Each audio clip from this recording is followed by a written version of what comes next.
बहुत समय पहले एक व्यस्त छोटे से शहर में एक ज्योतिषी रहता था। हर दिन दोपहर को वह मुख्य सड़क पर एक बड़े इमली के पेड़ के नीचे अपनी छोटी सी दुकान लगाता था। उसकी दुकान जादुई लगती थी। उसके पास कौड़ियां, अजीब निशानों वाले ताड़पत्र और एक रंग बिरंगी पगड़ी थी जो उसे बुद्धिमान दिखाती थी। उसके माथे पर चंदन और कुमकुम का तिलक लगा रहता था और उसकी चमकदार आंखें ज्ञान से झलकती थीं। लोग मानते थे कि वह उनका भविष्य बता सकता है और उसकी दुकान हमेशा भरी रहती थी। जिस सड़क पर ज्योतिषी काम करता था वह जीवन से भरी हुई थी। वहां दवाई बेचने वाले, जादूगर, कूड़ा बेचने वाले और यहां तक कि तले हुए मूंगफली बेचने वाले भी थे। यह जिज्ञासु ग्राहकों को आकर्षित करने के लिए एकदम सही जगह थी। सच तो यह था कि ज्योतिषी को ज्योतिष के बारे में ज्यादा ज्ञान नहीं था, लेकिन वह चतुर था और लोगों के चेहरे देखकर उनके दुखों का अंदाजा लगा लेता था। ज्यादातर समय वह सही होता और लोग हैरान होकर वहां से जाते थे। उसने अपना घर बहुत साल पहले छोड़ दिया था और कभी वापस नहीं जाना चाहता था। उसने इस शहर को नई शुरुआत के लिए चुना था। एक शाम जब ज्यादातर दुकानें बंद हो चुकी थीं और मूंगफली बेचने वाले ने भी अपनी दुकान समेट ली थी, ज्योतिषी भी जाने की तैयारी कर रहा था। तभी एक आदमी उसके सामने आकर खड़ा हो गया। उस आदमी की आंखों में तीखापन था और वह गंभीर लग रहा था। आदमी ने कहा, क्या तुम मेरे सवालों का जवाब दे सकते हो? अगर तुम सही हो तो मैं तुम्हें अच्छा इनाम दूंगा।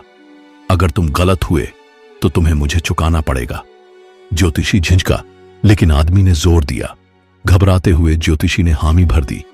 आदमी ने एक बहुत महत्वपूर्ण सवाल पूछा, क्या मैं उस व्यक्ति को ढूंढ पाऊंगा जिसे मैं तलाश रहा हूं? ज्योतिषी ने अपनी आंखें बंद की, प्रार्थना की और बोलना शुरू किया। तुम पर एक बार चाकू से हमला हुआ था।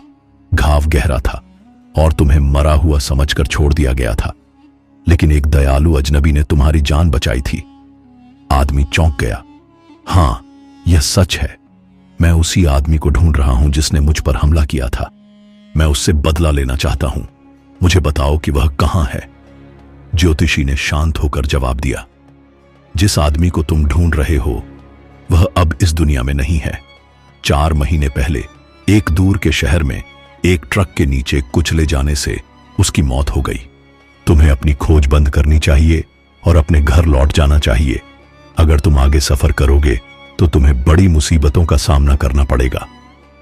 आदमी ने कुछ देर सोचा और फिर सिर हिलाया। अगर वह सचमुच मर चुका है तो मैं घर लौट जाऊंगा। उसने ज्योतिषी को कुछ सिक्के दिए और चला गया। उस आदमी के जाने के बाद ज्योतिषी ने अपना सामान समेटा और घर लौट गया। उसकी पत्नी उसका इंतजार कर रही थी क्योंकि वह देर से आया था। उसने सिक्के उसकी तरफ उछाल दिए और बताया कि क्या हुआ था। उसकी पत्नी पैसे देखकर खुश हुई, अपने बच्चे के लिए मिठाई खरीदने की सोचने लगी, लेकिन ज्योतिषी खुश नहीं था। उसने अपनी पत्नी से कहा, आज मेरे दिल से एक भारी बोझ उतर गया है। बहुत साल पहले मैंने एक भयानक काम किया था। वह आदमी, गुरु नायक, मुझे ढूंढने आया था। वही आदमी था जिस पर मैंने हमला किया था। मैं सोचता था कि मैंने उसे मार दिया था और इसलिए मैंने अपने गांव से भागकर यहां आकर बसने का फैसला किया।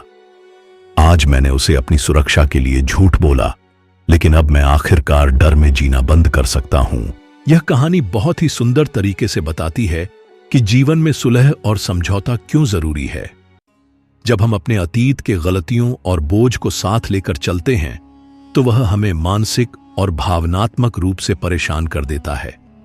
ज्योतिषी ने कई साल अपने किए गए गलत कामों के डर और पछतावे के साथ बिताए, लेकिन जब उसने अपने अतीत का सामना किया और सच को स्वीकार किया तो उसे पहली बार सच्ची शांति मिली। यह कहानी यह भी समझाती है कि गुस्सा और बदले की भावना हमें अंदर से कमजोर बना देती है। गुरु नायक का जीवन बदले की आग में रुक सा गया था, लेकिन ज्योतिषी के शब्दों ने उसे अपना गुस्सा छोड़ने और जीवन में आगे बढ़ने का रास्ता दिखाया। यह कहानी सिखाती है कि सच का सामना करना, दूसरों को माफ करना और अपने मन से बुरी भावनाओं को निकाल देना हमें सच्चा सुख और शांति दे सकता है।